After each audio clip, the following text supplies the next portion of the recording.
মাঝে আর মাত্র কয়েক ঘন্টা, তারপরেই দেশের সর্বোচ্চ আদালতে রায় ঘোষণা। ঠিক হয়ে যাবে রাজ্যে প্রাথমিকে অযোগ্য প্রার্থীদের চাকরির ভবিষ্যৎ। কিন্তু তার আগেই শনিবার নানুরের দাসকল গ্রামের রথযাত্রার সঙের গানে উঠে এলো চাকরি দুর্নীতির কথা।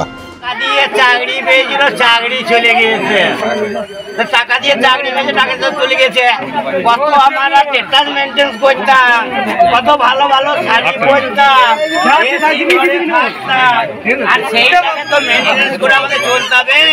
তাই সামনের দিকে ছেড়ে দিয়ে আমরা ফালতু মেয়ে নয়, আমরা বিএডও করেছি, ডিএডও করেছি।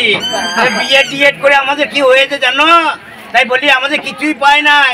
তাই দিদিকে গিয়ে আমরা বলবো, বলি দিদি, হ্যাঁ দিদি কি বলি বলো। দিদি মানে হচ্ছে আমাদের মমতা দি, লক্ষ্মীর ভান্ডার দিচ্ছে, লক্ষ্মী দিচ্ছে, সব দিচ্ছে। তো আমাদের একটা স্পেশাল আবেদন দিদিকে বলবো, বলো কি জানো? ও দিদি গো, তোমার কাছে বলি আমরা কি,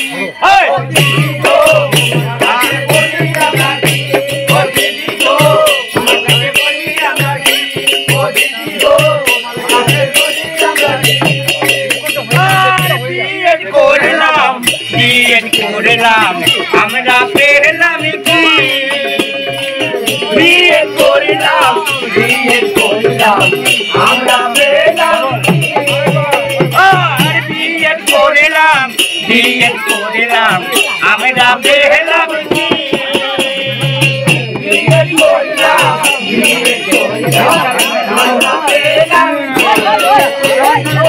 শেষ নালেতে নলে নলে, শেষ নালেতে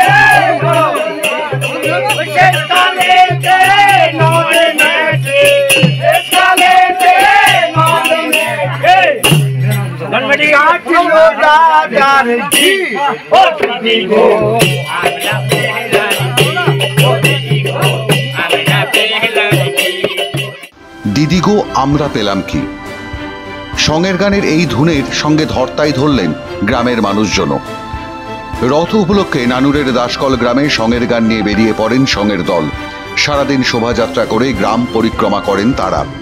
এই শোভাযাত্রা হরি নামের ধুলট নামে পরিচিত নানুরে।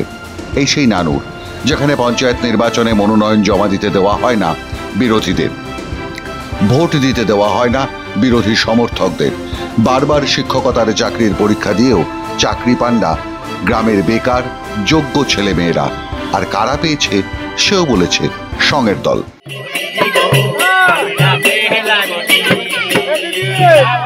তোর স্বামী অনেক উচ্চ শিক্ষিত ছিল, ওই বোনা গোসালে কলেজে বিএড করিয়েছে, বিএড করিয়েছে, দিয়ে চাকরি পেয়েছে।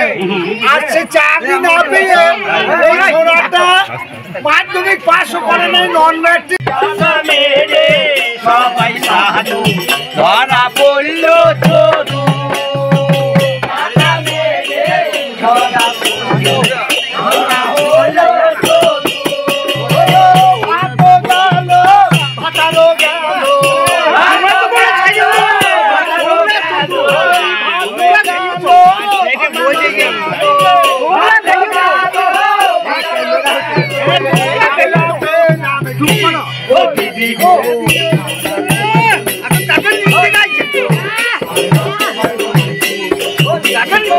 পেয়েছেন নন মেট্রিক ছেলেমেয়েরা।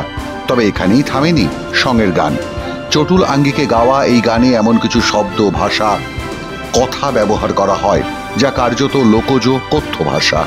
শহুরে কানে কিছুটা অশালীন মনে হলেও এটাই সঙের গানের রীতি।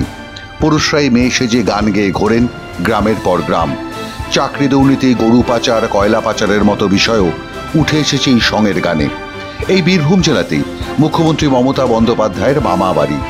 মমতার দাদা এই অঞ্চলের তৃণমূল কংগ্রেসের দোর্দণ্ড প্রতাপ নেতা। আর মমতার ভাইজি বৃষ্টি মুখোপাধ্যায় এখানেই শিক্ষকতার চাকরি পেয়েছিলেন কুসুম্বা হাই স্কুলে। কলকাতা হাইকোর্টের নির্দেশে তার চাকরি যায়, সে কথাও উঠে এসেছে সঙের গানে। দিদি কি বলি বলো। দিদি মানে হচ্ছে আমাদের মমতা দি, লক্ষ্মীর ভান্ডার দিচ্ছে, লক্ষ্মী দিচ্ছে, সব দিচ্ছে। তো আমাদের একটা স্পেশাল আবেদন দিদিকে বলবো, বলো কি জানো? ও দিদি গো, তোমার কাছে বলি আমরা কি, ও দিদি গো,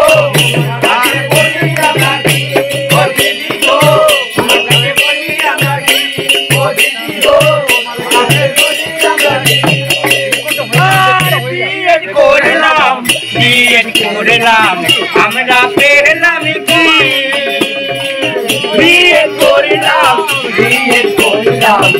আমরা পেলাম। সঙ্গের গানে রাজ্যের মুখ্যমন্ত্রীর কাছে একটাই জিজ্ঞাসা, আমরা পেলাম কি? আর কোথায় এই গান গাওয়া হচ্ছে?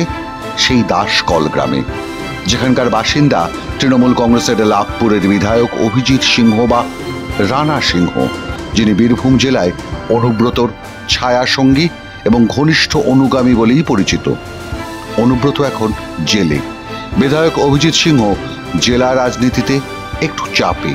তবে যে রথযাত্রা উপলক্ষে সরকারের দুর্নীতি নিয়ে গান বেঁধেছেন সঙ্গেরা, সেই রথের মেলার সংগঠক ও উদ্বোধকও ছিলেন সেই লাভপুরের তৃণমূল কংগ্রেসের বিধায়ক অভিজিৎ সিনহাই। আমি বিধায়ক হিসেবে আবেদন করব,